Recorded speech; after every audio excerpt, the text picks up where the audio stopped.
Thank you.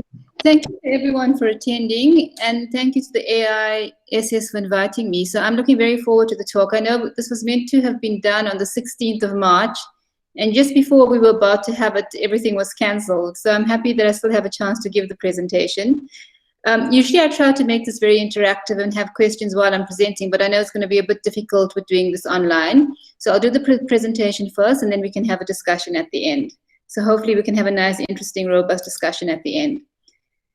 So basically, we've heard a lot about AI. Some of you have AI. So thank you for my third year and honor students for attending. So what impact has it really had? From the time that it was the inception of AI, as we've moved through different industrial revolutions, where are we and what is basically the impact? So hence the title of the talk is Artificial Intelligence, Myth or Reality for the Fourth Industrial Revolution. Just a quick outline of the talk. So an overview of AI and where it's come from, where are we going to, and then we look at, based on what happened at the inception of AI, has it actually met our expectations? One of the areas that I'm quite passionate in, and passionate about, and one of the areas that has actually initiated the whole field of AI is something called search. So I can't give a talk on AI without mentioning something about search. So we'll look at artificial intelligence and search. And then where are we going to from here? What role do we see artificial intelligence playing? And then lastly, the conclusion of the talk. So where did the term AI actually come from? The person that coined this term was somebody called John McCarthy. And in early days, there were also conferences like there are in these days. And in 1956, there was a conference. It wasn't specifically mentioned that it was on AI, but there was a conference on trying to make machines more intelligent. And it was at that conference that the term artificial intelligence was coined. So that's a long time ago. So when this term was coined, what were some of the thoughts that people had around AI? So questions that came to mind were things like, can machines think? Are machines truly intelligent? So you can think of some of these things as I go through the talk, and we can have a nice discussion about this at the end. Can machines converse in a natural language? And if you look at our senses and what we do with our recognition capabilities, so whether it's sight, sound, or smell, are machines capable of those same type of recognition capabilities, and are these human competitive? So these are some of the questions that come up, or some of the questions that actually came up at this conference.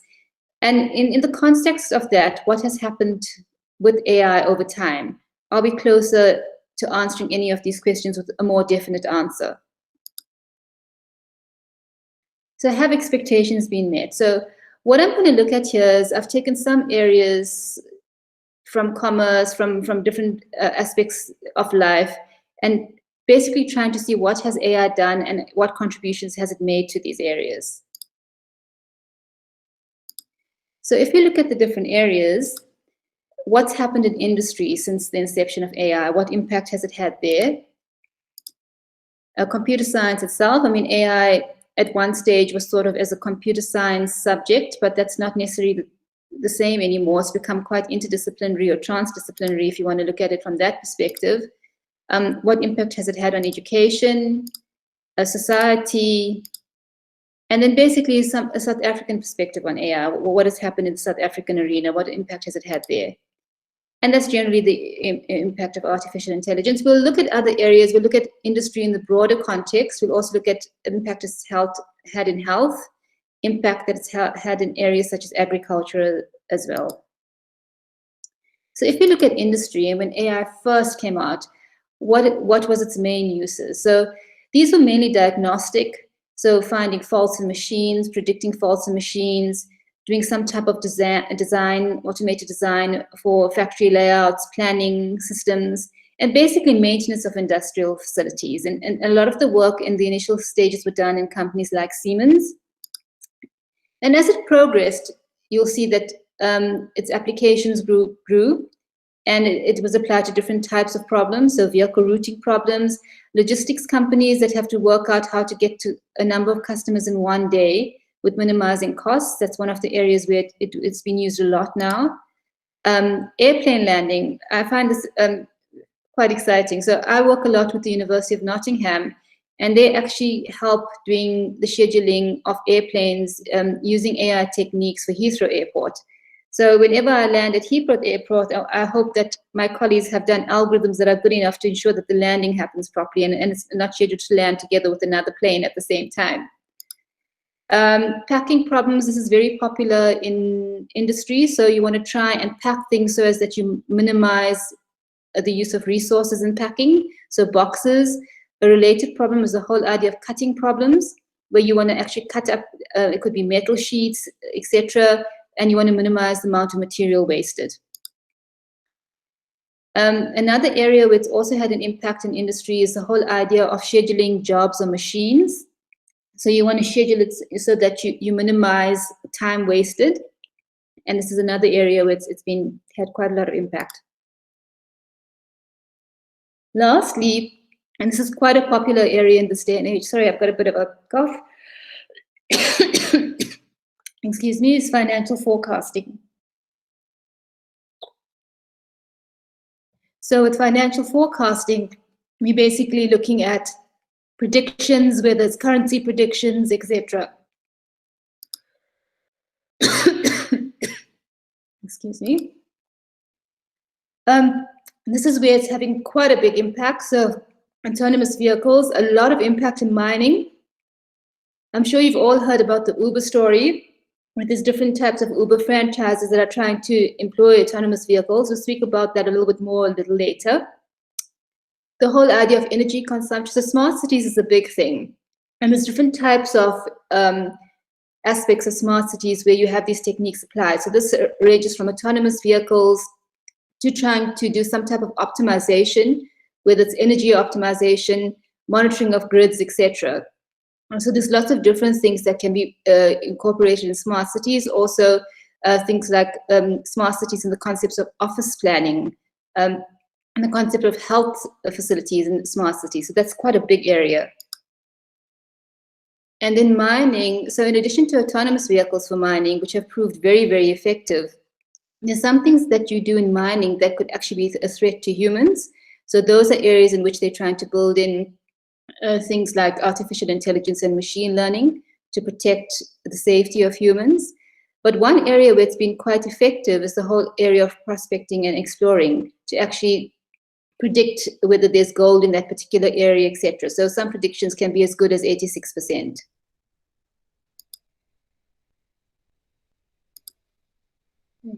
The one area which we work in a lot is, in our group in particular, is in broadcasting and media. So there's things like data analytics, working out whether customers would churn, network optimization. I'm not sure how many people have seen the movie Morgan. It's actually a thriller. So if you're into thrillers, you probably have seen it. The trailer for Morgan was actually created using AI. And similarly, one of the first Wimbledon segments that were created using AI was the one in 2017. The other areas that it's used for in broadcasting is things like dynamic optimization to optimize both data transfers, compressed data. Some of the interesting work that we've done within our group for a local broadcasting company are things like recommender systems to recommend to customers which movies they should watch or which TV series they would watch based on their past history of what they've watched. Also things like automatically coming up with thumbnails for movies.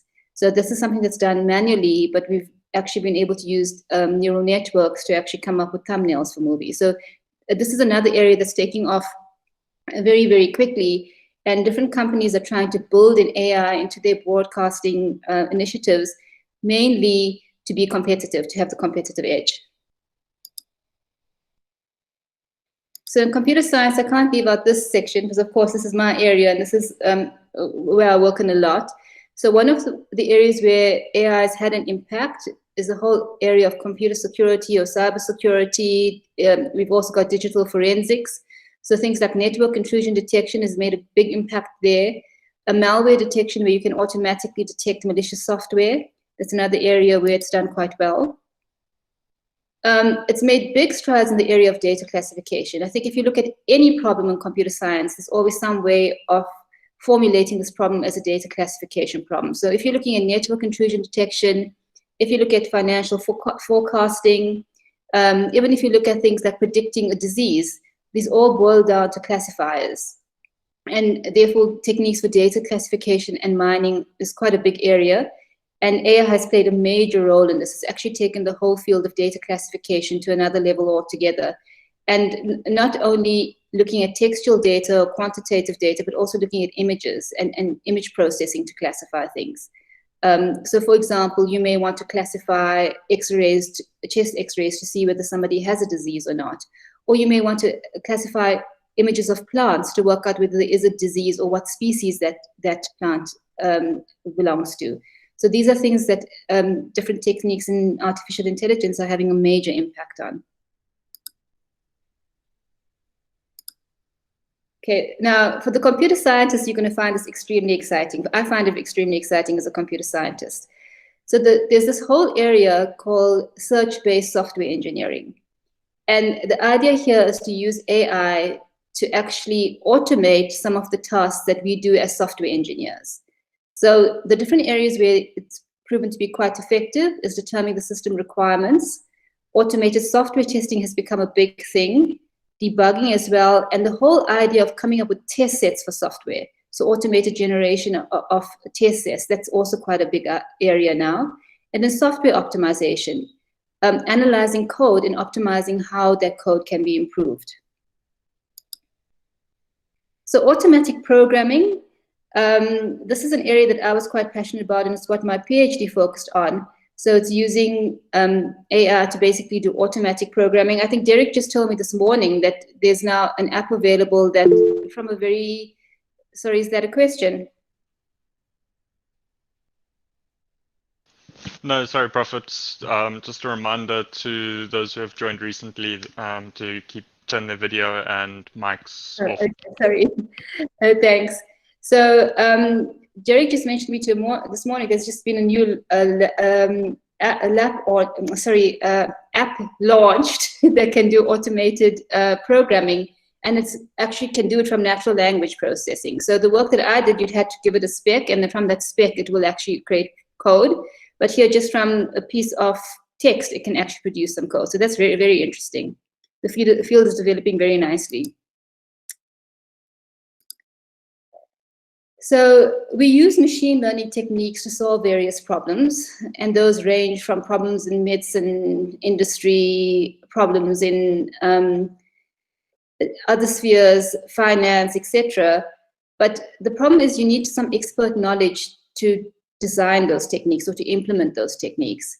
And there's a number of different design decisions that are normally involved in it. So those range from parameter tuning, algorithm selection, algorithm hybridization, operator creation, etc.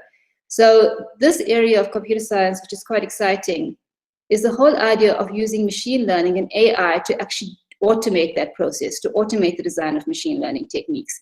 And this area is taking off very, very quickly. It's a very popular area at the moment. There's a whole area of AutoML that looks at automated design of machine learning using machine learning. So education is where it's had quite a good impact as well. I'm not sure if anybody has met Jill Watson online. Jill Watson is actually a teaching assistant at Georgia Tech, but it's an AI-created teaching assistant. And the teaching assistant communicates with students online, and it can actually answer queries and questions with an accuracy of 97%, which is quite good. I think it will be quite competitive with our human tutors when it comes to answering questions. And the reason it's called Jill Watson, its surname is based on IBM's Watson system. That's an AI system that actually creates different solutions for different problems. And it was actually developed using the Watson system. So intelligent tutoring system, this is an exciting area.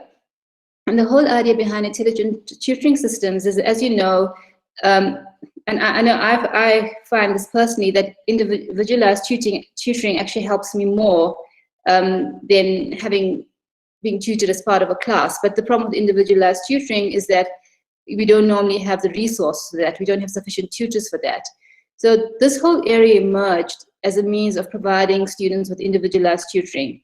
And a lot of work has actually been done in programming. So where different programming tutors were developed. And the idea is based on your personal progress, you'll be tutored in different areas. So that's the whole idea behind intelligent tutoring systems. These systems have ranged from systems for maths to systems for geography. There's quite a wide range. One of the areas that needs to be looked at more when it comes to intelligent tutoring systems is bridging that gap between creating something in a research lab and getting it out there for some non-expert to actually take this piece of software and be able to use to tutor for any subject. So automated assessment in China, a number of essay schools are actually using automated assessment to mark essays. There's also products that are produced by companies like, or publishers like Pearson, where they actually have online tutorials for their, whatever their publications is, whatever textbooks they may have. And those now have automated assessment for maths and English. So this is also an area where AI has made a contribution. Things like promoting collaboration among students, where the AI agent is a facilitator. We do a lot of work with this at UP, is the idea of using data analytics, machine learning techniques to identify any learning problems. So based on previous marks, you can predict that there will be a problem going forward, etc. And one which is very exciting and it's taking off a lot is the whole idea of chatbots. And chatbots have been used for different things. So these range from providing assistance when it comes to tutoring for a particular subject to just providing support in terms of counseling or support in terms of giving students updates as to where their lectures are, when their lectures are, making them aware of deadlines, etc. There is a chatbot competition that's going to be launched by the society, for UP, the AISS, I think within the next week or so. So please keep an eye out for that. The idea is to get people who are interested in this to come up with some exciting idea to develop a chatbot for university life. So somewhere along university life, we'll give you examples of what chatbots you can implement if you don't have an idea. But if you have an exciting idea that you want to use and you want to implement something, that chatbot competition will probably run from August to September. And there will be prizes awarded for the best chatbots. And there'll also be an opportunity to take that chatbot forward and extend it with support from the university. So keep an eye out for that. This is a big area. A lot of universities internationally have been using chatbots to improve admin, to help students. They use for teaching to tutor as well. So this is a very nice area. And this is a good area where AI has made an impact. So medicine, this is getting more and more exciting. So when AI first came out, the main thing it was used for was prediction of diseases, but it was very, very, let's just say, it was very brittle in how it would predict. So what I mean by that is essentially expert systems were used for disease prediction, and these expert systems would have to be for a very well-defined area. You'd have to build in human knowledge, and if anything beyond that knowledge base was questioned, the expert system wouldn't be able to answer it.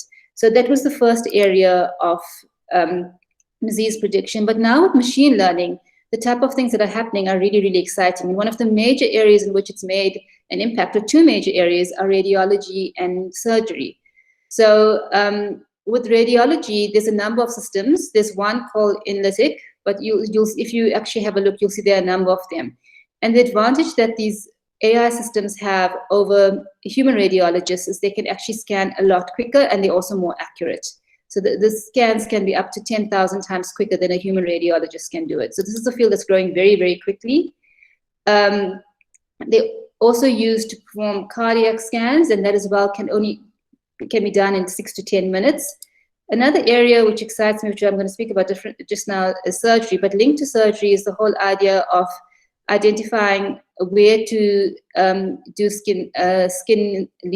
or look at different skin lesions on your skin and identify where they are. And AI was used in systems, and they were found to actually outperform human dermatologists with this. And there it comes to the exciting part.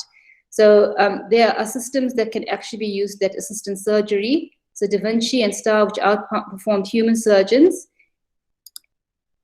And then also, as linked to surgery is the whole idea of automated suturing. So that AI systems were able to do this with an 87% success. Why do you think they can outperform humans? Any suggestions? I'll give you a second to think about it. Usually I make it interactive at this part, but I know it's difficult now. So the two main things that an AI system, advantage an AI system has over a human, the one is that, you'll notice our hands are not very steady. So when we perform surgeries and things, they can shake. The other thing is fatigue. Usually specialists have a very, very extremely high workload, and they're usually quite tired as well when they have to perform some surgery. So those are the two advantages that these systems have found to have over human surgeons. Agriculture, this is now a very exciting area. And in South Africa in particular, there's been quite a major impact of AI in agriculture. One of the things that South Africa has invested in is the idea of startups. So you'll hear about startups all over the place.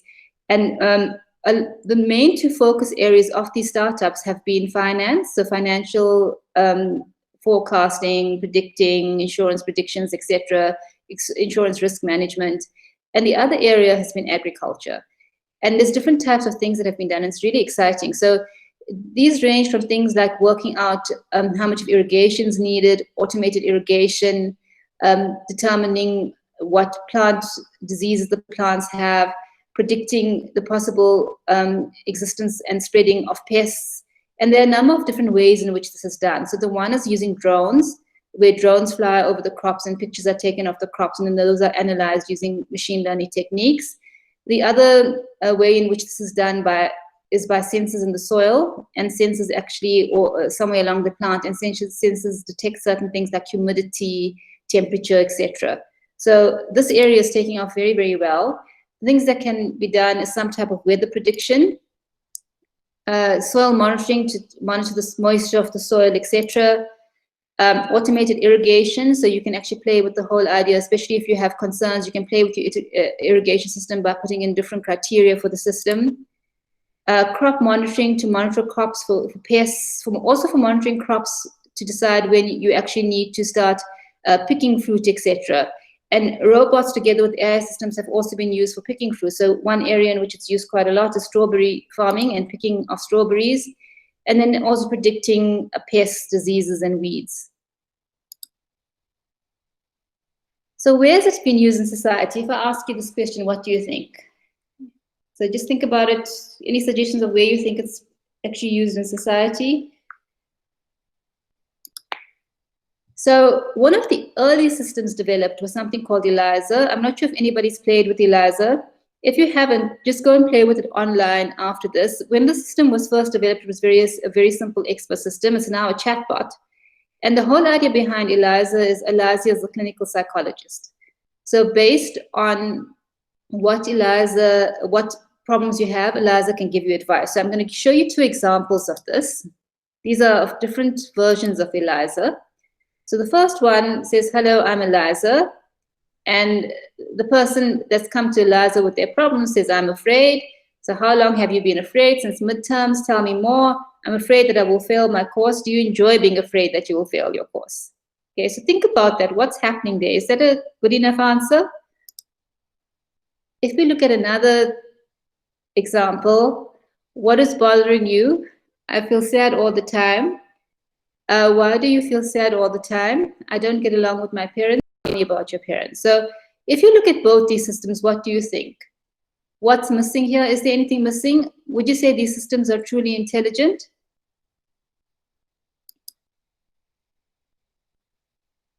So one of the problems with these early systems, as you can see, they what we call brittle systems. They can only answer queries based on what they've been taught. So what's in what we call the knowledge base of the expert system. If they have to get anything that changes a little from that, they can't actually answer it quite well. They can come up with a response, but it won't actually answer the question directly. And that is what was happening in those cases. So linked to ELIZA is the whole area of natural language processing. And since deep learning has come out, it's also had an impact on natural language processing. You see this all over now. I mean, it's simple things like speaking to Siri on your Apple devices. The first system that came up was something called Dragon, and it wasn't half as sophisticated as the systems that we have in this day and age. And GPS navigation, we use this all the time. whether we're using Google Maps or we're using some GPS tool. When we want to get anywhere, we basically just type it into our phone and we get to where we need to get to. So that's an example of contribution to society. Game playing, we've had very human competitive games. It's very interesting to see how these systems were different over the years. So I'm sure most of you know Deep Blue. Deep Blue was the chess playing program that beat Kasparov.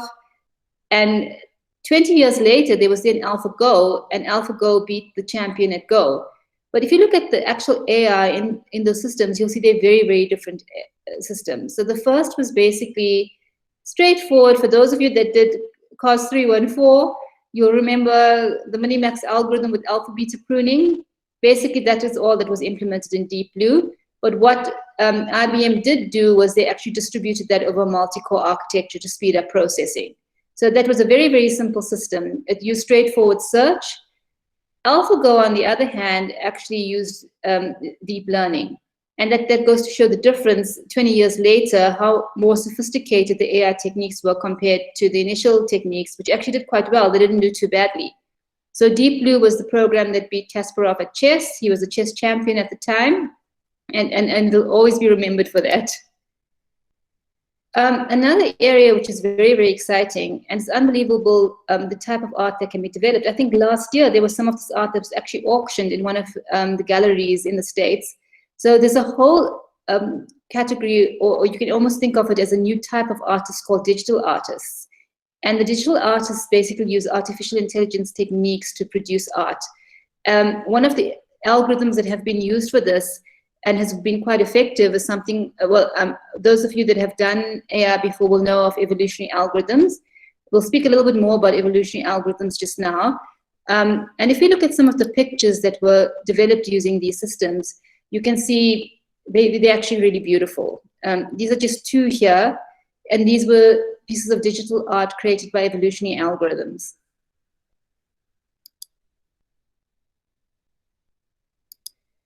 The other area is the whole idea of evolutionary music. And there's been different things that have been done in this area. Sorry, I'm just going to go back to that slide. It should start playing in a minute. Okay, so this has ranged from coming up with compositions to changing existing music pieces, etc. So the piece that's playing now is something that was created with evolutionary algorithms. But the pieces out there are even more sophisticated. There's specific pieces for country music, specific pieces for rock, etc.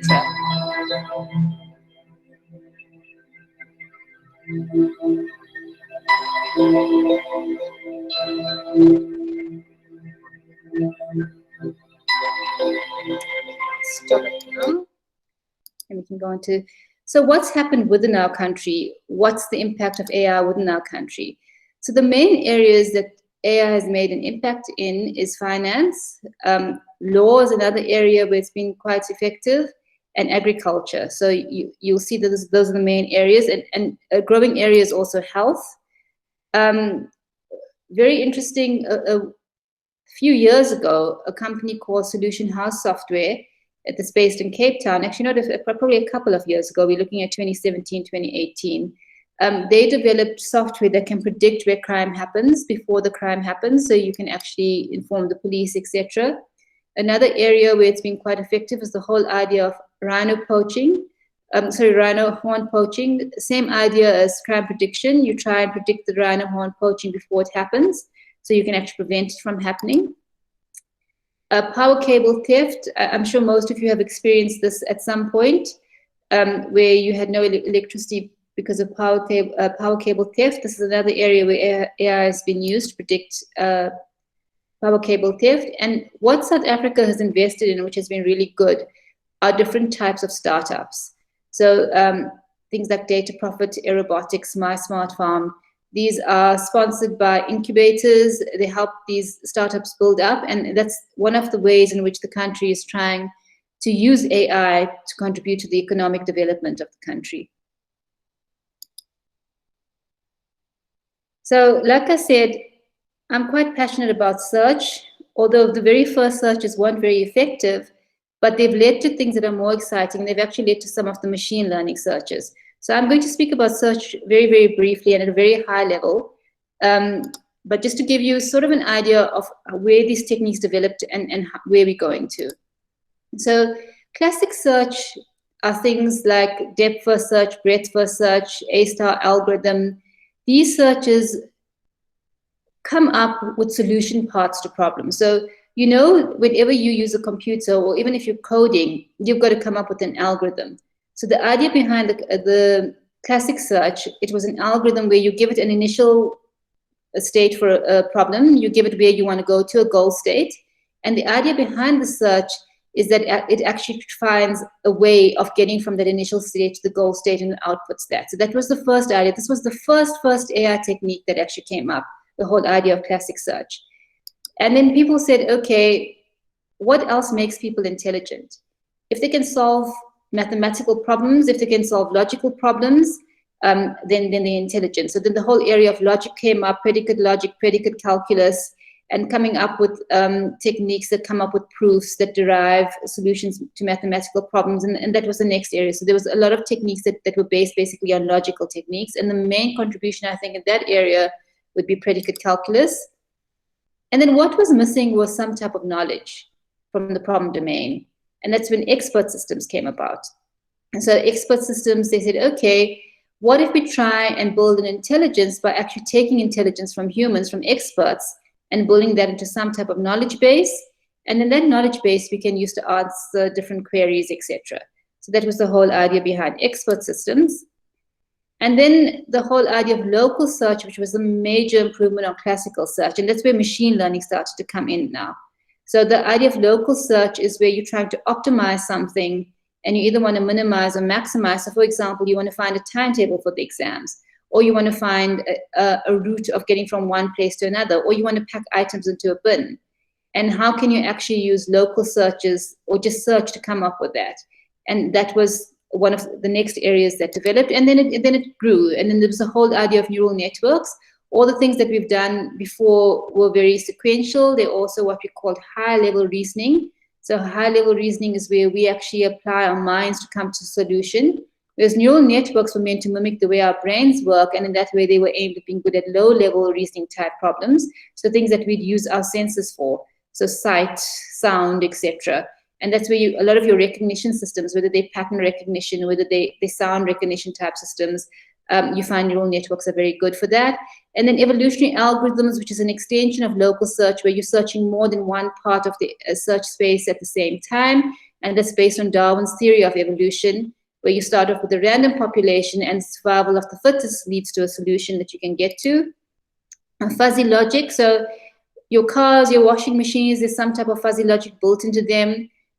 Fuzzy logic is used to find a way of representing subjective concepts. So, for example, if you want to work out whether something's too hot or something's too cold or something's too full, you can actually use fuzzy logic to do that. And then there was the whole idea of reinforcement learning, which is also a type of machine learning, where you're looking at, based on a performance of a technique for a particular problem, it learns from its mistakes and then it improves, or it learns what works and it learns what doesn't work. And that's the whole idea behind reinforcement learning. And then recently, the whole area of deep learning has come up, and that's been very, very effective for areas like image processing, etc. So that's an overview. If we look at search, and even if you look at the concept of classical search versus local search versus things like what we call multi-point search or population-based search, basically you want to find a solution to a problem. And you have the search space where you have all these potential solutions or candidate solutions. But the problem is that search space can be quite big. So what these search techniques do is they try to find a way in which you can hone in to that part of the search space where you can actually find a solution. So they're actually not looking at, it's not an exhaustive search, it's not a brute force technique, it's actually trying to do it cleverly, where it will focus based on what you're trying to achieve, what your aims are, it will focus on a particular area of the search space that can lead to a solution. And we call this the concept of convergence. So the idea is whatever your search is, it converges to a particular part of the search space. And hopefully you find what you're looking for in that search space. It's driven by different factors, like how fit something is, if you're looking at evolutionary algorithms, how close it is to a solution, etc. And that drives you to where the search should go in the search space. So 2 things drive a search. Things called operators move the search. And fitness, or some type of quality assessment, decides where that search should go to. So those are the 2 things that drive any search. And usually we want to combine 2 ideas. The one idea is exploration. We want to look and we want to jump around the search space to get to different areas of the search space in case the area we're in is not good enough. But once we get to that area of the search space, we just don't want to continue jumping from one part to the next, because then that will lead us nowhere. We'll just be jumping around, and by chance we could actually end up with a solution. But when we actually go to different areas, we actually want to study those areas more. We want to do more investigation in that area to see whether we can find a solution in that area. And that is what we call exploitation. So usually you need a balance between exploration and exploitation to get a solution. You don't want to be stuck in one area and only do exploitation, because your solution may not be there. And these are the types of things that your search algorithms drive. A single point search is where you're moving from one point in the search space to the next, and that's typically your local search methods. Multi-point search is where you're moving from a set of, you're actually trying to move in a search space where you're looking at more than one point. So you're looking at a set of points in the search space, and you want to actually move to one particular area of that search space where you can possibly find a solution. A lot of work's been taken where there's been analogies from biology, and these have been really interesting. So simulated annealing, so analogies have been taken from physics, and these are examples of search techniques that exist, and where they've come from is from basically all around us. Evolutionary algorithms, that's based on Darwin's theory of evolution and evolving the way evolution happens in real life. I'm sure most of you have come across evolution somewhere. So the idea behind evolution is that you start off with something that you randomly created that's not that fit. And as you move from one generation to the next, you get a fitter population of individuals. And the whole idea is that you eventually get to a point where you can find a solution to your problem. And that's by moving from one fitter generation to the next. Parents that go from one generation to the next are usually the fitter individuals of the population. So it's based on Darwin's theory of survival of the fittest. And eventually you get a population that contains something that will find a solution to whatever it is you're trying to solve. Ant colony optimization, so based on the way ants work, ants drop pheromone as they go around. They have parts to work out which is the best part going to the food, and they actually sensitize other ants to that part by dropping pheromone on the parts. And the same idea is taken to solve problems. And here, instead of trying to find food, we're actually aiming to find a solution to a problem. And the analogies go on. So there's something called beehive optimization. I mean, there's also something called the cockroach optimization. There's the bat algorithm. So there's a number of different analogies taken from nature that these different searchers use. And this is what we call nature-inspired computing, and it is an area of artificial intelligence. These are machine learning techniques, but they don't find exact solutions. And they actually learn from, and they do some offline learning, or they can do online learning as well. Okay, deep learning, this was the exciting area where we initially had just straightforward feed-forward neural networks. And then the whole idea of stacking your neural network and having a number of different layers that do different things is what led to deep learning. So deep learning is basically a feed-forward neural network. A deep learning neural network is a feed-forward neural network with a number of layers, and different architectures give you different things. So neural networks essentially take an analogy from the way our brain works. It's basically a mathematical model of the brain, and that's been used very effectively to do things that are equivalent to our low-level processing or reasoning human attributes, so things like your senses, sound, smell, etc. And then that's been developed further. And deep learning has been very effective for areas like image processing. A lot of the stuff done in medicine where you're analyzing things from X-rays, etc. That's your convolutional neural networks. They've also been very effective in natural language processing. So those are the 2 areas where they've made a major impact. There are a number of tools that exist for deep learning. So you'll see Python comes, I think it's the most popular language that's used if you're doing deep learning, and it comes with a number of libraries that you can use. I think the society at a later stage will do a workshop along the lines on deep learning and Python. So its major impact has been on image processing. Other areas in addition to this are game playing and natural language processing. So especially games where you have some reward that you can assess and decide which strategy to use, they've been very, very effective for that. Okay, so where to now? We've got an area, we've got an idea of what has been happening with AI up until this point. So where do we go to from here?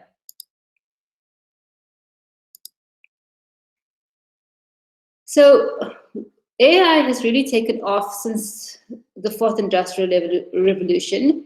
And some of the comments that you can see for industry around are things like, if implemented properly in the country, it will definitely increase our economic growth rate by 2035. And in 2018, there were interviews done with different Fortune 1000 companies. And majority of them, 97% of those that were interviewed, said they would definitely be using data analytics and big data analytics that uses AI for predictions, etc., to help their companies. So its impact is going to be even more in the future from what we can see. Things that are happening around us, we've already got automated vacuum cleaners. If you look at smart cities, we've got smart thermostats that control temperature.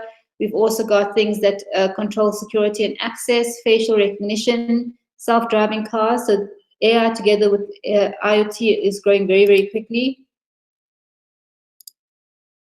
Education, so we can see more widespread use of tutoring systems. There's been work done with AI and blended learning.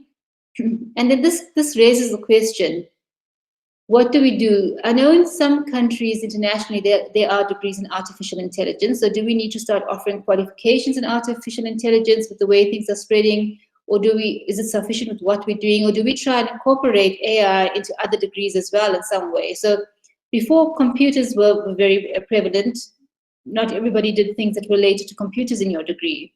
It's basically computer scientists that use computers. But as soon as computers took off in that industrial revolution, and they took off on a large scale, there was some form of computer literacy in every degree. So how do we incorporate these ideas? I'm not sure if you're aware of the Sustainable Development Goals. This is an area that I'm very interested in. So the UN has published 17 Sustainable Development Goals for basically the well-being and progress of mankind. And these range from things like making sure people are well and healthy, agriculture and food security, innovation in industry, lifelong learning and sustainable education. And this is an area that AI is increasingly playing a good role. It's contributing to achieving these Sustainable Development Goals. But of course, everything is without some challenge. There's nothing that's perfect. And the two things that seem to be the clouds that hang over AI, the one is resistance towards it, and that's because people have a fear of this, and they feel they could lose their jobs. They also have a fear of what it can do and whether it can take over. And the one way to actually alleviate that is through AI literacy. And I know that's one of the mandates of the AIS, is AI literacy within the university and even beyond to the public. Also, what happens when something goes wrong? And this area is growing very, very quickly. When I first gave this talk, there wasn't much done about it.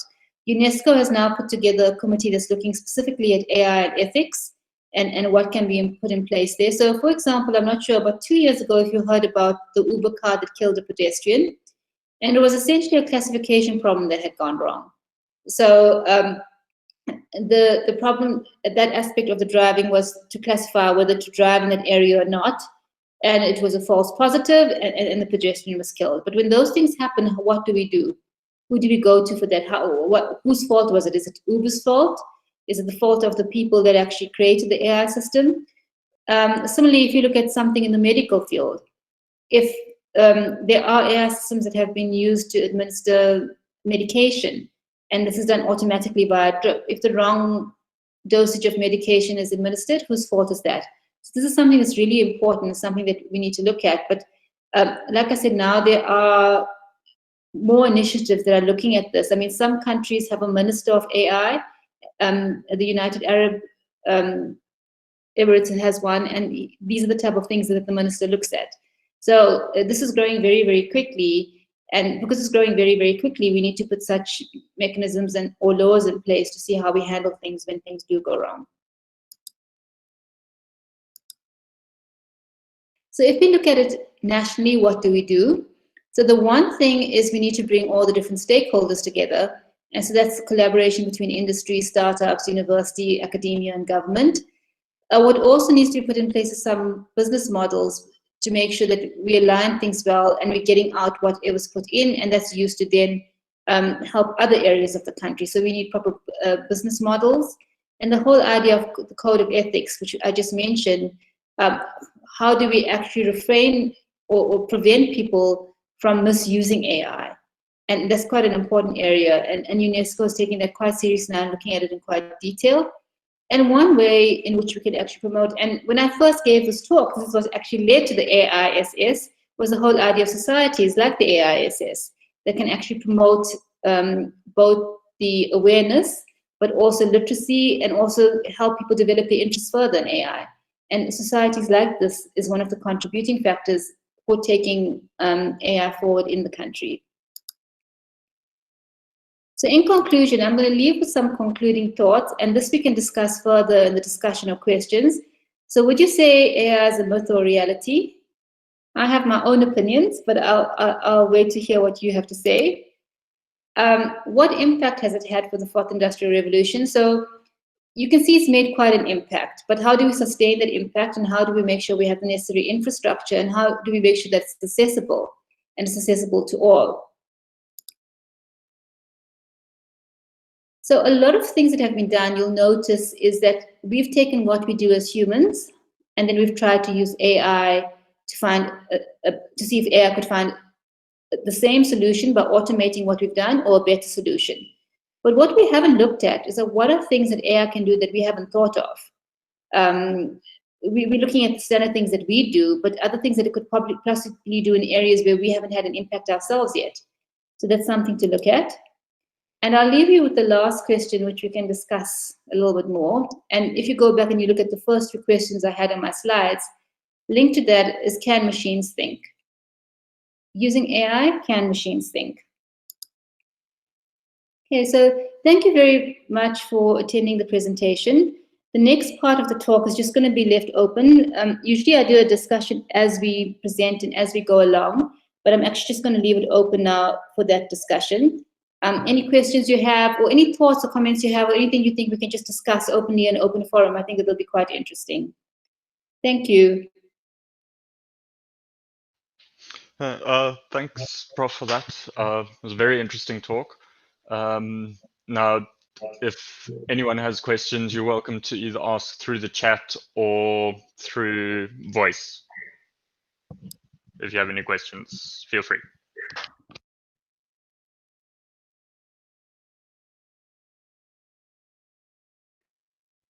In terms of companion robots, are there any regulations around the world?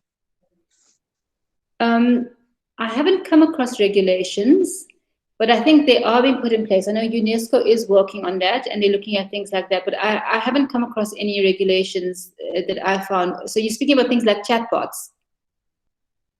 No, I'm speaking about, I'm not sure if you've watched, there's a British show called Humans and the American show Westworld. Okay, so you speak about it in that context. As far as I'm aware, I don't know of any, but we can actually, I think if you look at the UNESCO sites and what they're doing, that's what they're heading towards by putting things like that in place. Okay, thank you.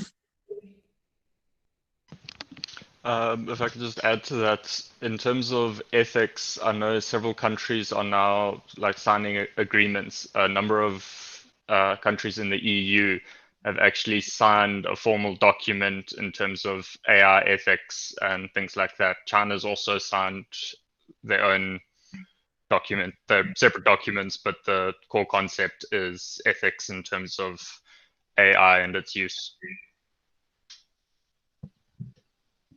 Thank you. Okay, I see two messages in the chat box. So one is from you, and it speaks about, so you're saying no, machines can't think. And the other one is from Isaac that says they act more like a smart database than AI. So let's just keep that in mind. As we get towards the end, we can look at, and actually feel free to comment on that now, whether you think machines can think or not. Sorry, Prof, those chats came through during your talk when you asked questions earlier.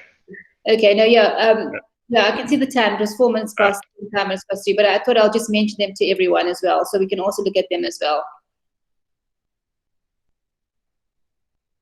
Okay, any other questions or any other comments?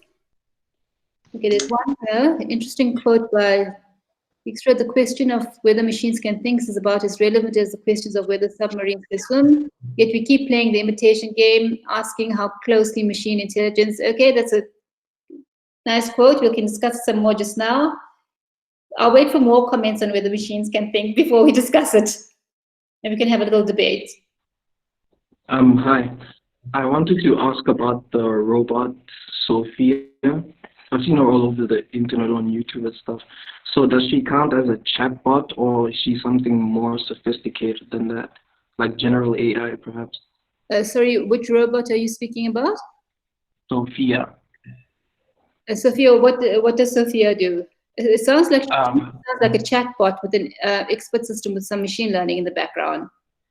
Yeah, I think that's what she is. But she's very famous, and she's very smart when it comes to answering questions. Yeah. Sort of more sophisticated than like the chatbots we get on our phones. So I was just asking if maybe is she something more complex than just your everyday chatbot. Yeah, my guess. So you get different levels of chatbots.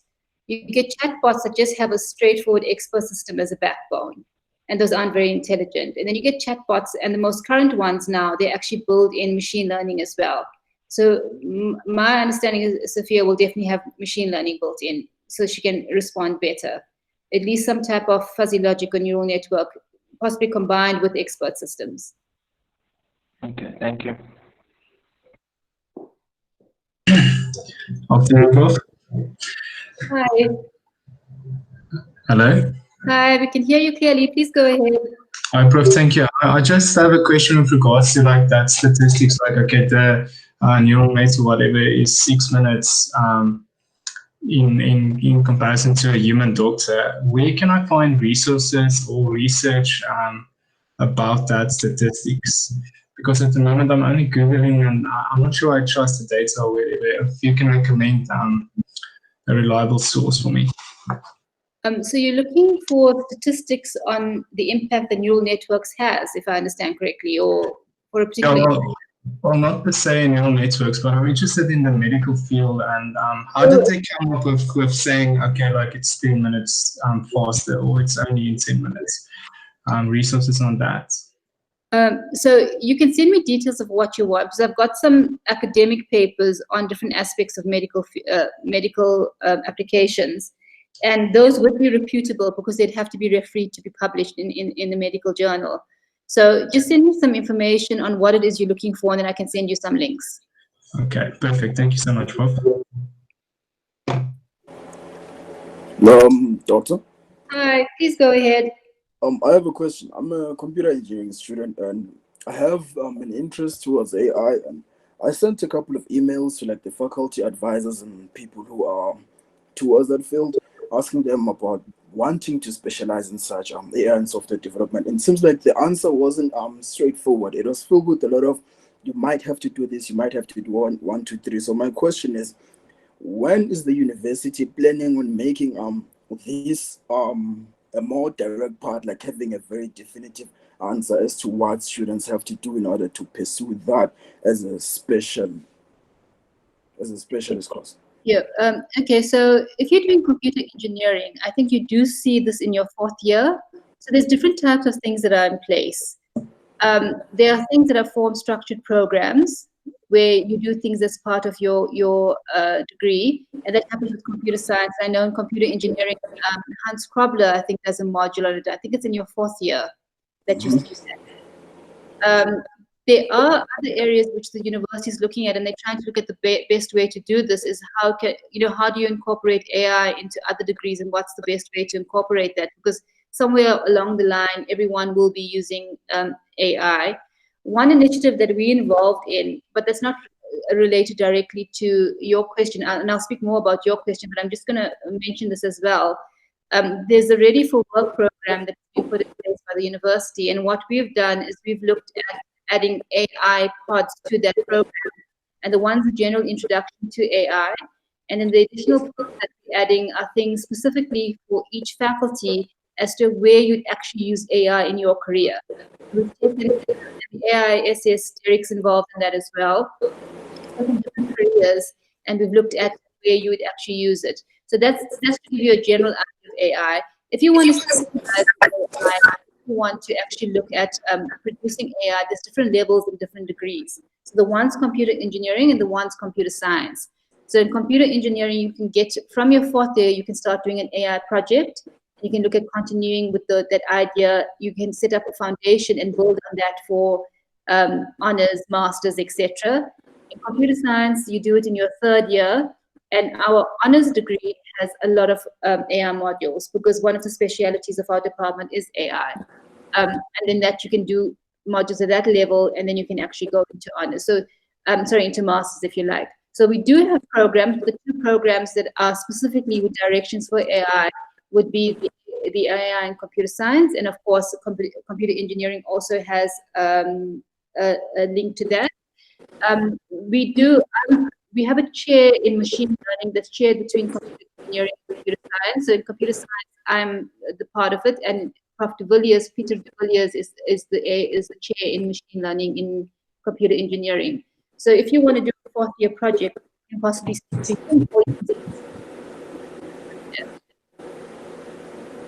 Okay, thank you. Any other questions? I see there's something else that comes up. Hi, I'm a genetic student. I think that AI and machine learning is going to be used more extensively in genome sequencing. Yes, that's a major area as well. I haven't mentioned that area. And right now, as we speak, that's being done to actually look at coming up with both treatments and predicting vaccines for COVID. So a lot of stuff is being done in that area. Hi, Prof. Hi. So I was just thinking, is AI, as we know it today, will it be able to generate new knowledge? For example, like solving the P versus NP computational complexity problem? So this is my opinion, and it's also linked to where the machines can think. The thinking is a very superficial thinking in the sense that it's not doing it on its own. It's doing it by algorithms and things that we've built in. So the level and the extent to which it can solve problems is to a large extent based on the types of techniques that we come up with humans to allow it to do that. So different areas, what is very interesting is sometimes it comes up with solutions that we don't think of as humans. So the one area, genetic programming, and students that take this module always get totally amazed because the solutions that it comes up with are things that we would never ever think of. And the reason it can do that is because it can actually look at things not in an intelligent way with semantics and meaning, but it can actually look at different combinations of things and optimize that quicker than we can do as humans. So yes, it could chart some problems, but it's also based on what tools we give it to actually achieve what it can achieve. So I'm sure you've all heard about AI that goes wrong. So AI that does the wrong prediction, AI that does the wrong, where it feels that people feel that there are some prejudices in the AI system. But it's not the AI system that it's coming from. It's what it's being taught. So for example, if you're teaching it to do something, you normally train it and then you have a testing phase. And if you don't train it widely enough on sufficient data, it's not going to generalize well enough. And therefore it's not going to work. So yes, the possibility and the potential is there, but it's still based on what tools we give it as a human to achieve that. Does it answer your question? Yes, thank you, Prof. Any further questions? I also want to ask about sorry, Prof. human testing. Human testing.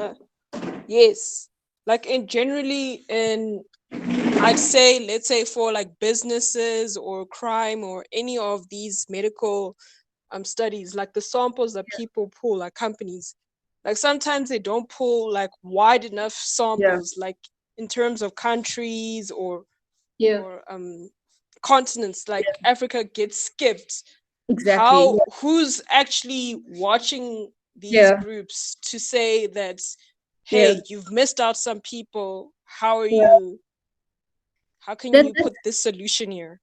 Yeah, that's a really, really important question. And from those of you that have been working with using these techniques at a higher level, you'll see that's one of the biggest problems with getting our machine learning techniques and our AI techniques to achieve what we want to, is finding the right data. And Derek can tell you lots of stories about this based on his research, is finding the right data, getting access to that data, because now there's things like the POPI Act, etc., which doesn't give us access to data. So it's finding the right data and getting the data in the right format in which you can apply these machine learning techniques. And also then making sure, the biggest challenge we have is that communication between the industry or between the health sector to get what data we need and how we can use it. And like you said, there's different groups, and those groups will work in an area that they're working in, and the systems aren't very generalizable. So there's two aspects. We need to look at how we can actually get data, making sure that we adhere to the law and nobody's privacy issues have been jeopardized in any way. Usually with AI, one of the things that we do is we don't need to know who the people are. We just need to know what the characteristics are. So that's helps, so it can be anonymized in that way. The second thing is to get the data into a format that can be used with machine learning and AI techniques. And the last one addresses one aspect which you mentioned. When people do this, they do it in isolation. So if somebody's doing it in a particular country, they're based on the people in that country, for example, and they don't look broader.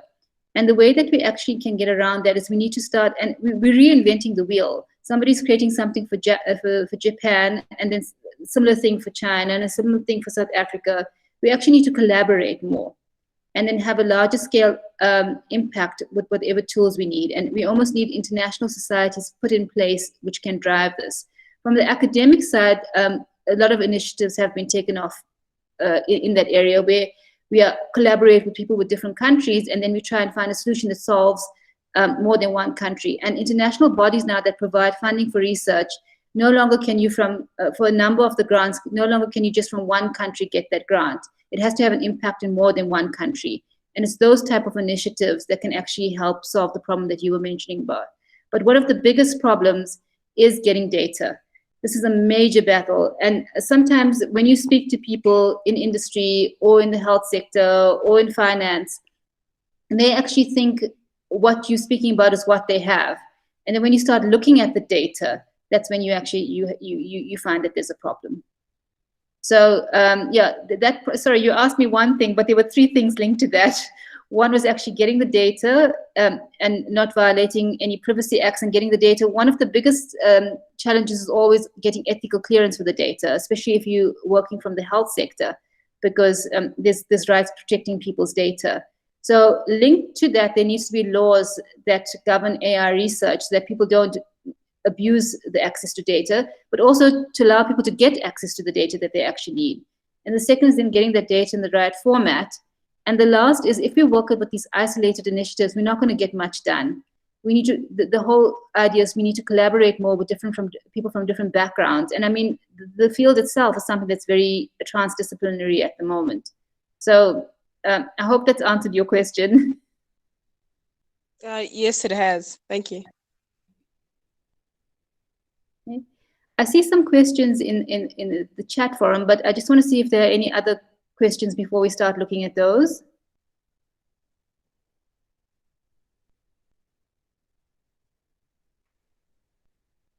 Okay, so the one question which we can discuss is, considering that human thought is an emergent property of the cooperation of different portions of the brain and the associated nervous system, is there any research going on to combine multiple AI subunits to produce an overall architecture that replicates such emergent properties? So from a neural network perspective, yes, but how well it does it, I'm not sure.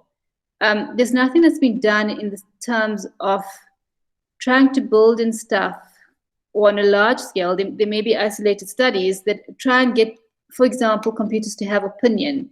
The whole idea of machine learning takes the idea of people learning from experience, because that's the way our brains develop. But the extent to which it's done is also very limited. You train it on a training set, and then based on that training set, it will perform in a certain way. So to develop some type of natural thought and human thought, the way in which our brain does it, we're not anywhere near that level as yet, because we can actually formulate opinions. We can come up with ideas, and the level to which we learn from our experiences, computers haven't reached that level yet. It's just as good as the algorithms that they are given, the machine learning algorithms that they give to learn on, and the data that we actually train them on. So in my opinion, no, we're not at a point where computers can generate human thought in the way we do it. And that leads us back to the question on, can computers think? Yes, in a very superficial way. If you're defining your thinking as it can actually produce an answer by analyzing something, yes, it can think. But is it actually truly thinking? Not really. There's a human that's behind that has given it some algorithm, some learning technique that helps it actually get there. So it cannot think in the way that we think as humans. So Tristan, I'm not sure if that answers your question, but I think that's a nice topic for debate, if anybody has any comments on that. I think, if I remember correctly, I may be wrong, but Sophia, the AI that someone mentioned earlier, yeah. I think what they were attempting to do with that is what you're asking about, Tristan. And I think, correct me if I'm wrong, Prof, but what Tristan is asking about is essentially artificial general intelligence. Yeah, exactly. Sophia can do it to some extent, but I wouldn't say she's comparable to a human. That's just my opinion. Yeah, no. Yeah, I feel I think that's Sophia, exactly the project that was the aim of that project. I think it was Paco that asked it earlier about Sophia and what's the backbone of Sophia. But with a lot of chatbot initiatives that's what they're trying to do. And you're right, that is exactly, I think, what Tristan's asking about is general intelligence.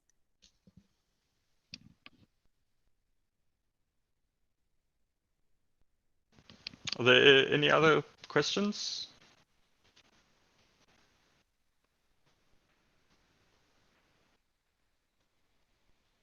Mishuda, you were trying to say something earlier.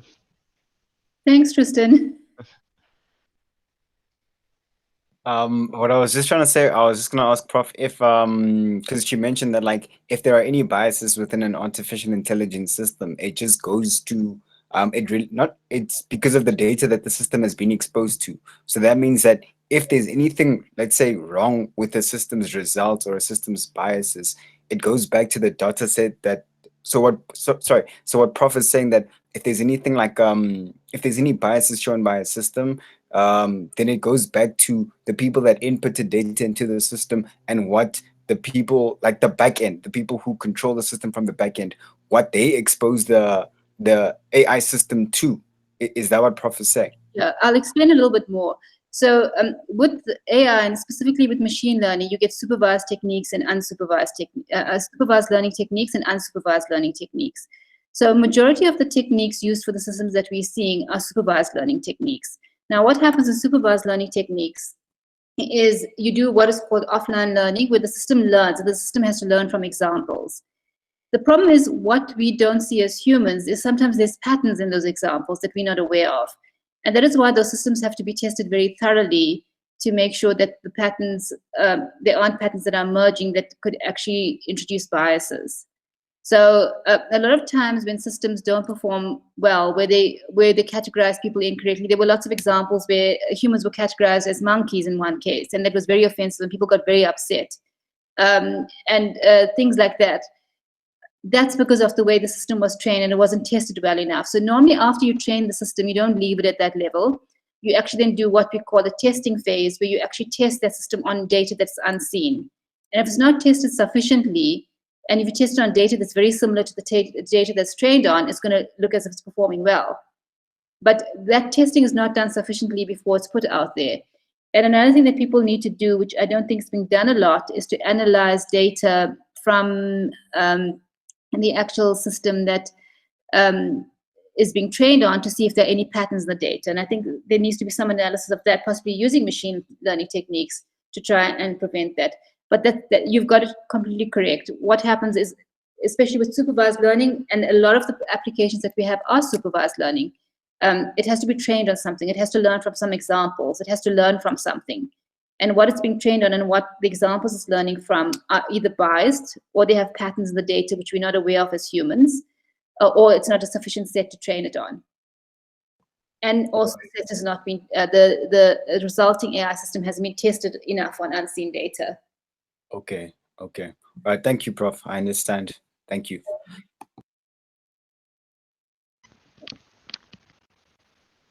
Any other questions?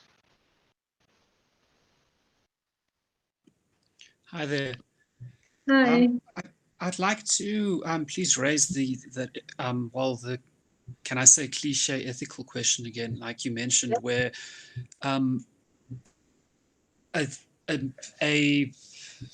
machine learning or an artificial intelligence tool is trained to administer medication or detect a disease or something, and it goes wrong there. What's your opinion on the responsibility? Where should that fall then? Yeah, that's a big question, and that's why we need laws around that. I think what would happen in a case like that, depending on what happened, the first person that will be held responsible is the person that's used the AI and not developed the AI. And then what they would then do is they would then pass it on to the person that's developed the AI, the company that's developed the AI. And that's what I think would happen. We need to have some laws governing that. Ultimately, if you look at it, the people who developed it and actually trained it, there should have been more thought going into it at that level. And it's the development of the system that's caused the problem. But you're probably going to get a whole lot of lawsuits starting off from the people that actually used it, with them then holding the company that actually produced the software accountable. And that is why it's very important that laws are put in terms of things like that. And I'm sure there are cases based on what happened with the Uber situation. There's already cases where now, because of that, certain laws are put in to protect certain companies, etc., when they put these things in place. But ultimately, if you look at it, whoever's developed it, the responsibility does lie with them to make sure that they've produced a system that's actually a reliable and a reputable system. But you will get that whole chain of accountability right up to the end user who's actually used the system to do something. So that's basically just my opinion on the matter. There aren't any hard and fast rules put in place, but that is why the people that develop AI systems need to be very, very responsible about the development. Thank you very much. So I'm aware of a situation where currently with the COVID crisis, a company has downloaded a neural network from GitHub. So the person who developed this neural network isn't even aware that it's being used. Okay. And that they made this available with some of their tools to hospitals. So in a situation where something like that goes wrong, can it really be passed on to the developer, because the developer isn't even aware?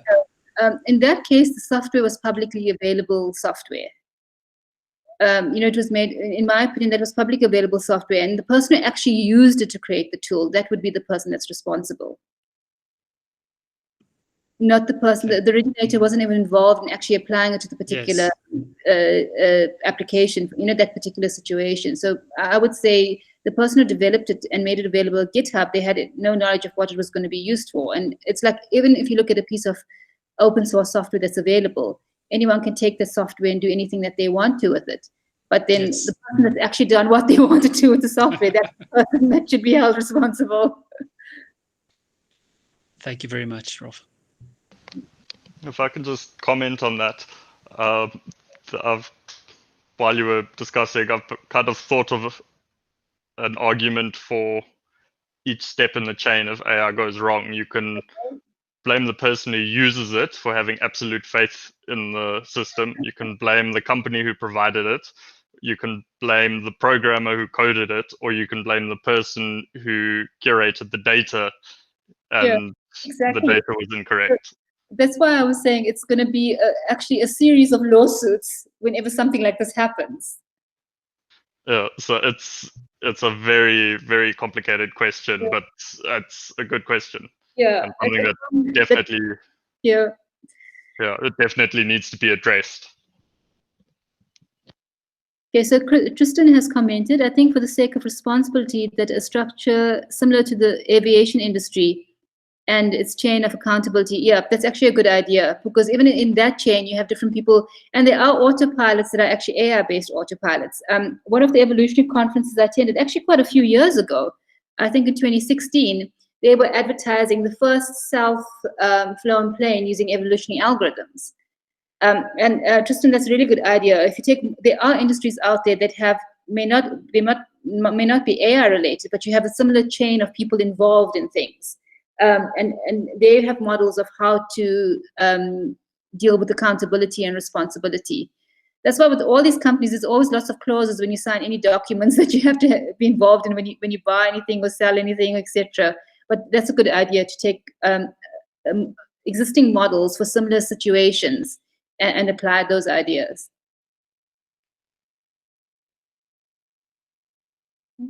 Any other questions or comments?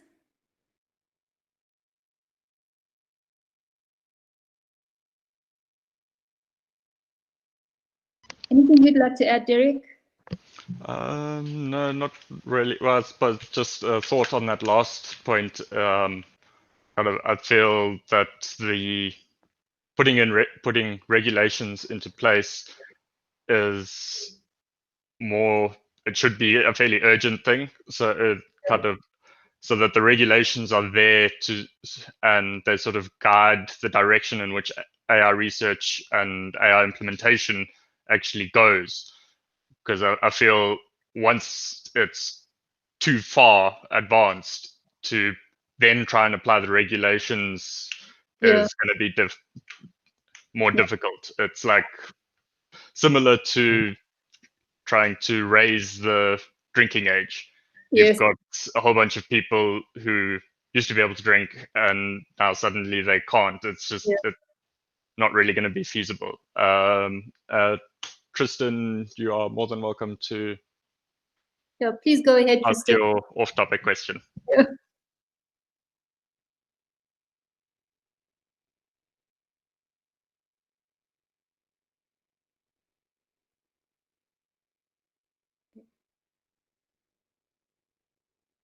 What is your favorite fictional representation of AI?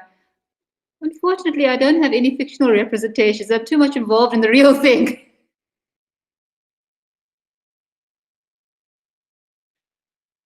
I don't think that answers your question very well.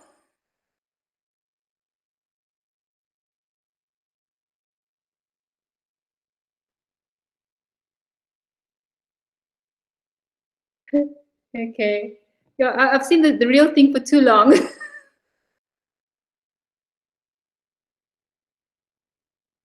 Any other questions or comments? Okay, there's another one. What's your opinion on universal basic income and how can it could be implemented in South Africa? So, are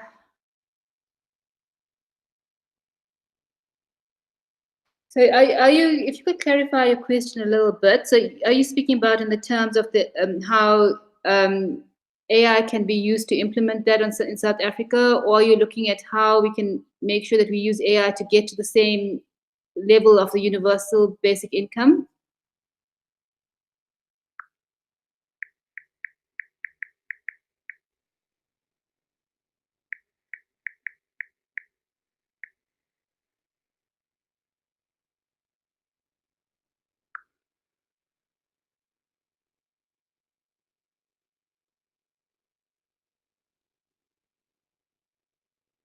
In terms of how people, okay, that's actually a good question. So I see this is a very, very important topic because one of the problems with this internationally, not just in South Africa, but actually countries that have a different infrastructure, this works differently, is if you look at this, people could lose their jobs.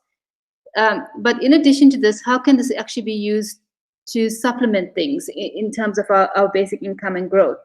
So the one thing, before we look at people using jobs, when we look at incorporating AI, we actually need to look at how we can build models that actually use AI and then turn it back into income in the country to help those areas where there's poverty and where there's problems. And that's something that needs to be looked at. The problem with job loss, and this is something that we need to be more aware of and predict, because we've seen it with every single industrial revolution. It's not only AI. So with the fourth industrial revolution, we found that the impact seems to be more because of the different things that AI can be used for. But it's happened in all the other industrial revolutions as well, but we haven't actually learned from it. So if we look at the previous industrial revolutions, we've looked at the idea that you had a shift in skills. So you have a skill shift, and there were some jobs that are redundant, but then other jobs have been made available. Now the problem or the challenge is if you can identify the skill shift soon enough so that you can actually help start training people to actually now take up the jobs that are now available and where the skill shift's going to be and who it's going to affect and how you can possibly retrain people in time. And that's the challenge. But this has happened with every industrial revolution. And that is going to affect certain people losing jobs. We've seen it to some extent with banks retrenchments, where things have been automated in banks, and there have been a number of retrenchments in different banks. But where we're not learning from one industrial revolution to the next is this is happening with every single industrial revolution. I mean, at one stage there were no computers, and then there were computers, and that had a big impact on people losing jobs. So we're not at a point where we're able to predict the skill shift soon enough and then ensure what training we need to put in place. And the one thing we need to look at is lifelong and sustainable education and lifelong learning. So in that way, no matter where you are, in which part of your life, you can actually get the support and the knowledge to actually change and move to another area. That is twofold. That has to happen maybe at a national level, but it can also happen within industries, where industries predict what's going to happen to that industry and how they have to skill their staff and do it timeously. And that's the only way I can see us possibly preventing the loss of jobs, by trying to reskill people and move. And you can do it at different levels. So the granularity can be different. So you can do it at a level that's within a company. The other thing is the type of education that we offer. So we offer degrees, and that's good. But you do your degree, you leave the university, you start working, you work for a number of years. And things may change. And that's what happens with industrial revolutions. Things change. You need new skills. So we need ways, and we need that to be built into infrastructures of countries where there's a way to upskill. Things like, universities, we have enterprises, the idea of offering short courses from enterprises to improve your skills, where you're working in industry, but now the field has changed and you've got to upskill. We've seen that happen when we had data science.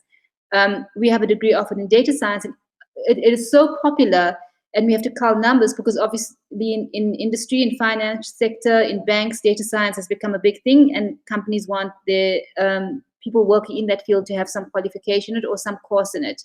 So those are the things that we need to predict beforehand, and I can see that's the only way we can try and help reduce the loss of jobs. And this comes not with just AI, it comes with every industrial revolution. We've seen that, where there needs to be the skill shift, there needs to be the street training, but it needs to be predicted and done timelessly. I'm not sure if that answers your question.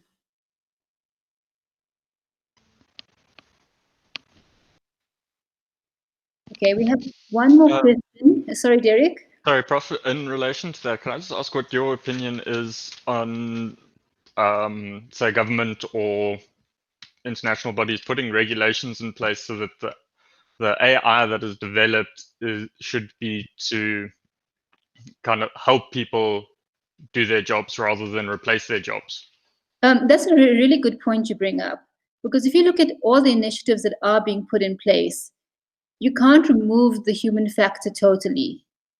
There is there's some, even if you look at the radiologists who got into a major panic and people started saying, no, I'm not specializing, I'm changing my specialization to something else. You can't actually do it in isolation. There still is the human factor that's involved, but the problem is it's going to be involved to a lesser extent at some point. There's never going to be a situation at this stage, given the current state of AI, where it can be taken over totally. There may be some, well, that's at a more expert level, but if you look at what's happening with the banks are actually looking at automating processes, even that don't involve AI, and that they are using for two reasons, because then it reduces their costs.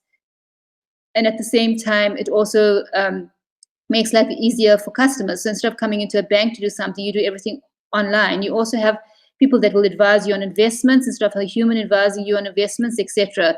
So unfortunately, there will be some jobs that are totally replaceable.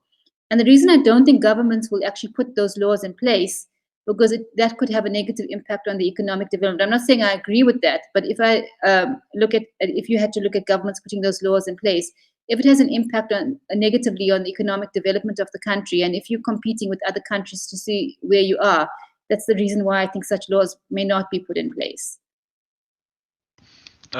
So with that in mind, then what do you think it would be feasible with the development of sufficiently effective intelligent tutoring systems? The government then puts in regulations if you replace people with AI systems, like a lot of companies are replacing their call center operators with AI. So put in a regulation, if you replace people with AI, you've got to kind of reskill them, use some sort of intelligent tutoring system to reskill them so that they're not completely stuffed in terms of getting another job. That I think is really important. It's the whole idea of reskilling. But where we have a shortcoming, and why before we put a law like that in place, we need to put the infrastructure in place. Because what we're not doing in time is predicting the impact of these things that are coming up. And it doesn't even need to be an automated system. You can actually offer courses. You can actually offer courses. Universities could offer courses. Colleges could offer courses. Companies themselves could develop in-house courses to reskill their staff, or bring in people to do those courses.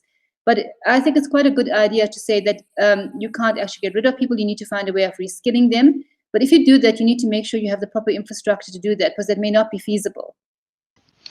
The reason I thought intelligent tutors is because the companies are more likely to go for that option, because they then don't have to go and pay people to give the course. Yeah, and also that's a really good idea, because also you don't have to schedule it in a particular time. You can do it whenever you want. So basically, you're looking at an online teaching and assessment situation where the whole process is automated. Yeah. Yeah, and that has lots of advantages. So the courses and stuff I mentioned weren't as a means of replacing that, but also there could be other initiatives where you could also have face-to-face stuff. But that's a really good idea, because in terms of time, doing it in your own time, in your own space, those type of things. Also, the whole thing is automated. You don't have to employ someone, etc. So that it is one way in which you could go. That would be a good way in which to implement them. And it also will allow for more rapid and more people to be educated with new skills. Sorry, Nash, took quite a detour from. No, but it's nice. No, it's nice to have an interesting discussion. And all these things we're speaking about now, they're not technically related to AI, but they're reality. And you can no longer see AI in isolation as an academic topic. At one stage it was just an academic. And I remember when I first started studying, and I always give this whenever industries ask me to present an AI, I always mention this. When I first did AI, there was no interest in AI when I was a student, and I was really excited. And I did my third year AI module, and then I was really disappointed in it. It wasn't what I thought it would be. And then I decided, okay, well, then I'm moving to applied maths. So then I did applied maths. And then when I was doing my PhD, I said, no, I need to do something that I'm really passionate about. So I was lucky I was allowed to switch back to comp-sci and do AI.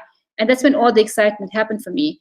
And for a lot of years, AI was basically what they said it was, the AI winter. It wasn't actually going anywhere. And then it had a spring, and then it had a winter again. But now we're in a full-blown AI summer. And that's what's so exciting. And for that reason, you can no longer view it. It was basically an academic area of computer science when I did it, when I started doing it. And it's no longer that. It's actually something that's used, it's transdisciplinary, and we actually need to bring together different people from different areas in order to work on it. And it's these type of questions that are really important, because no longer can you just see it in its academic context and look at which algorithm you're going to use and how you can improve the algorithm. That's for the computer scientists. But this type of session is generally something where we need to look at how we apply it in different disciplines and how we bring together ideas. So no, I think it's very relevant. Sorry, Mash, taking more time. In relation to that, Prof, what do you think of universities? I know, like, some universities for certain degrees, they insist on going through a sort of computer literacy course. Yeah. So because AI is becoming so widely used and interdisciplinary, do you think it would be feasible to have a similar course for AI? So like a compulsory sort of introduction to AI course. Yeah. I know what they're doing in schools to try, they're looking at it from the programming perspective, and I'm not sure if that's the right perspective. And they're looking at it from the perspective that in order to have the skills to do AI, you need to program. And I think they're looking at bringing a program at a very early level. I have a very different opinion. And I feel that there are different people that will be working with AI differently. So there are computer scientists that will develop AI tools and AI things and will understand the technical side. But where there's a gap at the moment is people that are in other disciplines don't need to actually know that technical side behind it, because that's not of relevance. Everybody can't become a programmer, in my opinion. Everybody can't become a computer scientist. But what they need to know is how it can be used in their discipline. And what needs to be bridged is that gap of how you can actually develop computer scientists develop tools, but it must be in a format where anybody can use it in any discipline. So I wouldn't see it as having a separate course on its own. It needs to be incorporated into the degree that you're doing. So for example, if you're doing a degree on accounting, how you use AI for that particular topic that's being taught, it needs to be incorporated into that module. But then there needs to be infrastructure available and tools available that you can actually do without having to code from scratch. And I think it's just too laborious a process to have every single person, no matter what career you're in, to start coding and learning the AI algorithms. What people need to know are what AI techniques are out there and which AI techniques work well for which applications, and then which are relevant to their degree for what they're doing. So if you're doing a particular module, if you're a surgeon and you're doing a module in surgery, then as part of that module, there should be available the tools like Da Vinci that you can actually use to do AI-based surgery. Similarly, if you're doing radiology, there should be the tools that are available. So I don't think at some point there should be maybe some general course that's at a high level that gives you an idea of what AI techniques are there and how those AI techniques can be used. But I don't think we should be at a point where every single person should be able to code their own AI. Because if you look at stats techniques, or if you look at something like MS Word, people can use the product, but they don't necessarily have to be able to develop it. So I think it should be every degree, and it should be linked to what you're doing, what your careers would be. Sorry, Derek. Yeah, what I was thinking in terms of a compulsory course is pretty much what you've described. So it's not how to code AI, it's sort of how to use the what tools are available. So so generally, if what AI is all about and what's applicable for different types of applications, and that's something similar we're doing with that AI pod. You know, the introductory AI pod that we've done. That's is similar. Yeah. Okay. Sorry, Mash. You can ask your question. No. My question was already answered, but I just wanted to say, in terms of job replacements and stuff like that, I don't think, as Prof was saying, that it would necessarily lead to that, because obviously people would get angry, and even if AI is like inverted commas around to do everything, I don't think it would be good for society just to be sitting at home the whole day, you know. So I don't think governments will allow society to degenerate in that direction, I guess. So that's just what I wanted to say. Yeah, and I still also don't believe AI can be left on its own to its own devices to do what we do. I still think you need human support. I kind of think that AI is only as good as the data it's trained on. Yeah. So the point you brought up, I think either you brought it up, someone else brought it up. AI can be used to supplement what people are doing and actually provide support. So even if you look at computer scientists and you look at the whole software engineering thing, you'd still have the software engineer, but instead of actually doing development and everything themselves, they would actually use the tools that can automate it to help them do what they do. So the whole idea is in some of these jobs, it will actually help reduce the load of the person to allow the person to do a lot more rather than replace the person altogether. Yeah, I think for certain jobs that's actually needed. Yeah. Okay, so Derek, do we need to start wrapping up now? I think we might be done. Are there any other questions? Okay. If you still have any questions or you have any other interests, by all means, you can always contact me after this if you want to chat some more, if you're interested in any other projects. And I think also members of like Derek and other members of the AISS would also be happy to entertain any other questions or discussions or comments you have. We're looking forward to people participating in the chatbot competition. So once that's out, if you have any questions, you can also contact us, and looking to see you again at future events like that. So thank you very much for attending, and thank you for the lovely, robust discussion. It was really good. I've really enjoyed it. Thank you, Prof, for taking the time to give this presentation. It was very interesting. I'm sure the people who attended also found it very interesting, and the discussions were also very good. And yeah, thank you. Thank you, everyone, and all the best. I hope you're going to get a bit of a break before the next semester starts. Yeah. And then in terms of the chatbot competition, we are hoping to have the details, so the call, what the requirements are, how to do it, essentially all the specifics out by August, 1st of August, so within a week. And yeah, hopefully we'll see a lot of you entering. The way it's going to be structured is we will give an explanation of open source software that is available. So if you have no coding experience, you can still enter. If you want to code your own chatbot, that'll also be allowed. But these details will be reiterated in the call when we put it out. Yeah, thank you, everyone, and thank you again, Prof, for your time. You. And thank you for to the AISS for inviting me. I really enjoyed it. And thank you, everyone, for attending.